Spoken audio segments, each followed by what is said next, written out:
Study YouTube channel पर आपका स्वागत है। मैं दीपक कुमार। इस पर्टिकुलर वीडियो में हम बात करने वाले हैं कि नेक्स्ट एग्जामिनेशन जब होगी आपकी 2023 में, जो कि 2022 के नाम से होगी, उसके लिए आपको फिजिक्स के लिए कैसे प्रिपरेशन करने की ज़रूरत है और इस पर्टिकुलर सब्जेक्ट का रिजल्ट पर इस बार क्या इम्पैक्ट पड़ रहा है, पूरा एनालिसिस करके बताऊंगा। इस वीडियो को आप एक प्रकार से डेमो प्लस गाइडलाइंस वीडियो मान करके चलिए। इसमें फिजिक्स के बारे में आपको सारी चीज़ें बताऊंगा। मैं एक्चुअल में इस पर्टिकुलर सब्जेक्ट के बारे में इसलिए बता रहा हूँ क्योंकि ऑनलाइन क्लासेस में इस पर्टिकुलर सब्जेक्ट को पूरी तरह से जीरो लेवल से मैं आपको स्टडी कराता हूँ। तो बहुत सारे जो हमारे स्टूडेंट होते हैं जो हमसे क्लासेस वगैरह नहीं लेते हैं, लेकिन उनको गाइडलाइंस के तौर पे ये वीडियो दे रहा हूँ। इस पर्टिकुलर वीडियो के सहारे आप सेल्फ स्टडी भी कर सकते हैं। अदरवाइज अगर मान लीजिए डेमो अगर आपको अच्छा लगता है, गाइडलाइंस अगर अच्छी लगती है और फिजिक्स के लिए या फिर आप पूरे पांचों सब्जेक्ट के पैकेज से जुड़ना चाहते हैं, वो वीडियो के लास्ट में आपको इन्फॉर्मेशन देना चाहूँगा। तो अगर आप इस चैनल पर नए हैं तो चैनल को सब्सक्राइब कर लीजिए, बेल आइकन को प्रेस कर लीजिए। इस बार जो फिजिक्स का पेपर आया उसके बेसिस पर एक प्रकार से आपको नए तरीके से तैयारी करने की ज़रूरत है। और ये बेसिकली 8 बिंदुओं का मैंने पूरा पैटर्न बनाया हुआ है। इसको अगर आप फॉलो करते हैं तो फिजिक्स में आप अपने रिजल्ट में ज़्यादा बेहतर इम्पैक्ट डाल सकते हैं नेक्स्ट टाइम के एग्जामिनेशंस के लिए। तो सबसे पहली चीज़ 2023 में एग्जामिनेशन की प्रिपरेशन करना चाह रहे हैं तो हमारी कुछ क्लासेस फिजिक्स की स्टार्ट हो चुकी है। हालांकि पूरा पैकेज पांचों सब्जेक्ट का स्टार्ट हो चुका है। हिंदी मीडियम, इंग्लिश मीडियम दोनों स्टूडेंट्स के लिए इस बार हम लोग क्लास रन करना स्टार्ट कर रहे हैं। हिंदी मीडियम का तो स्टार्ट भी हो चुका है। सबसे पहली चीज़ आप क्या काम करें फिजिक्स का। इस बार मैं आपको बता रहा हूँ जिस प्रकार से एग्जामिनेशन है उसी के बेसिस पर हम बात कर रहे हैं। सबसे पहली चीज़ आप अपने पेपर पे पूरा सिलेबस लिख करके तैयार कर लीजिए पार्ट 1 और पार्ट 2 में। 11th वाले जो यूनिट्स हैं उसको पार्ट 1 मानिए और 12th वाले जो यूनिट है उसको पार्ट 2 मानिए। तो सिलेबस सबसे पहले नंबर 1 पर आप जो महत्व दीजिए, इंपॉर्टेंस जो दीजिए, वो दीजिए सिलेबस को। सिलेबस आप बिल्कुल क्लियर कट बना के रखिए। अगर आपको सिलेबस अगर नहीं मिलता है तो मैं टेलीग्राम पे डाल दूंगा, आप लोग की रिकमेंडेशन अगर आएगी तो मैं फिजिक्स का पूरा स्ट्रक्चर वाइज सिलेबस बना के डाल दूंगा। तो वो सिलेबस अगर आपको चाहिए होगी तो टेलीग्राम जरूर विजिट करें। तो सिलेबस सबसे पहले आपके पास होना चाहिए। दूसरा टाइम टेबल। मैं आपको बता दूं इस पर्टिकुलर सब्जेक्ट को अब थोड़ा सा चेंज करके पढ़ने की जरूरत है। तो टाइम टेबल में आपको क्या काम करना है, इस सब्जेक्ट को आपको 2 टाइम स्टडी करनी है। तो आप तो 1 घंटे जो आपका डेली अगर आप सेल्फ स्टडी कर रहे हैं, नॉर्मली 1 घंटे आपको मिनिमम पढ़ना ही है, चाहे आप कोचिंग कर रहे हैं या नहीं कर रहे हैं। तो 1 घंटे तो आपका वो हो ही गया जो आपका डेली का टॉपिक वाइज चलने वाला है। लेकिन अलग से आपको क्या काम करना है, अलग से आपको इसमें 30 मिनट की एक न्यूमेरिकल प्रैक्टिस पर ध्यान देना है। और जो यूनिट आपकी रिसेंटली चल रही होगी उसमें न्यूमेरिकल प्रैक्टिस पर फोकस करिए। अब ये जो न्यूमेरिकल जो आपकी जो प्रैक्टिस है 30 मिनट की, इसमें करना क्या मैं आगे बताऊंगा। इसमें पॉइंट मैं कवर कर रहा हूँ इसलिए। तो आपका 2 टाइम टेबल स्पेशली फिजिक्स और केमिस्ट्री के लिए रहेगा। 1 घंटे का आपका जो डेली रूटीन का स्टडी और 30 मिनट का न्यूमेरिकल सेक्शन। तो वो कैसे मैनेज करना है वो आपको बताऊंगा। उसके बाद स्टडी मटेरियल। तो स्टडी मटेरियल में आपको बता दूं, रेफरेंस बुक में अगर आपके पास में एनसीईआरटी है तो बेटर है, नहीं तो अदरवाइज अगर आप एमपी बोर्ड के स्टूडेंट तो एमपी बोर्ड की जो हमारे मोटी जो बुक्स आती थी उन बुक्स को आप पूरा तरह से फॉलो करिए। उसमें पीछे एनसीईआरटी कॉर्नर दिया होता है, कॉम्पिटिटिव एग्जामिनेशंस के क्वेश्चंस होते हैं और नीट कॉर्नर्स वगैरह दिए होते हैं, जेई कॉर्नर्स वगैरह दिए होते हैं। बहुत अच्छा मटेरियल है, बस उसको आपको काट करके एनालाइज करना है, उसको स्टडी करनी है और अपने नोट्स वगैरह में आपको प्रिपरेशन के तौर पर उसको इस्तेमाल करना है। तो स्टडी मटेरियल में आपको रेफरेंस बुक, एनसीईआरटी और ओडीआर पेपर, इसके अलावा और चौथी चीज़ की बिल्कुल ज़रूरत नहीं है। फिर मैं बात कर रहा हूँ न्यूमेरिकल के लिए।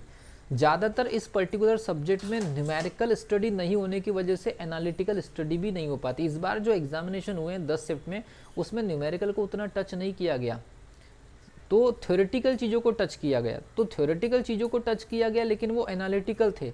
तो न्यूमेरिकल में जितने स्कोर होते थे उससे भी बेकार स्कोर हुआ है फिजिक्स में। इसीलिए मैं आपको बता दूं, अगर आपका न्यूमेरिकल हैबिट फिजिक्स में ठीक नहीं है तो आप एनालिसिस तरीके से नहीं कर पाएंगे।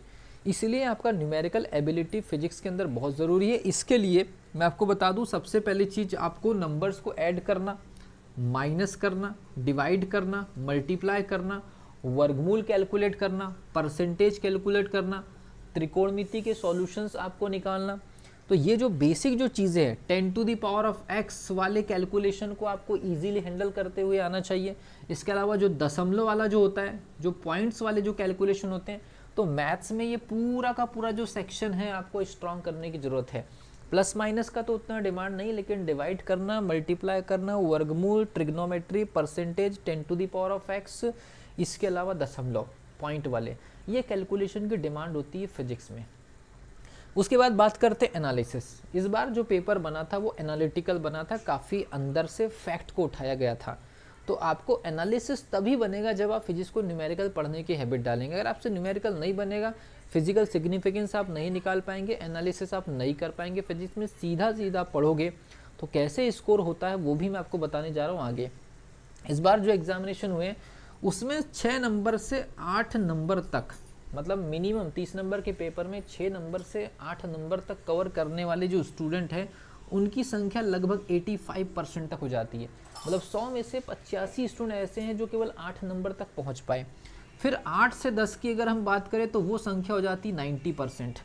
मतलब 10 नंबर लाने वालों की संख्या लगभग, मतलब स्टार्टिंग से लेकर के 30 नंबर के पेपर में अधिकतम 10 नंबर तक पहुंचने वालों की संख्या है 90%। उसके बाद बात करते हैं 10 से लेकर के 12 तक।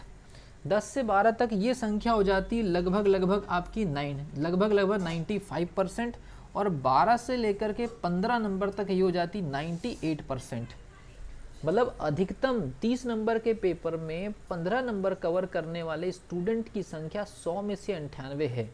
मतलब कोई 2 या 3 स्टूडेंट ही हम मान सकते हैं जो 15 नंबर क्रॉस कर रहे हैं। ये है फिजिक्स का ओरिजिनल रिजल्ट इस बार के एग्जामिनेशन का।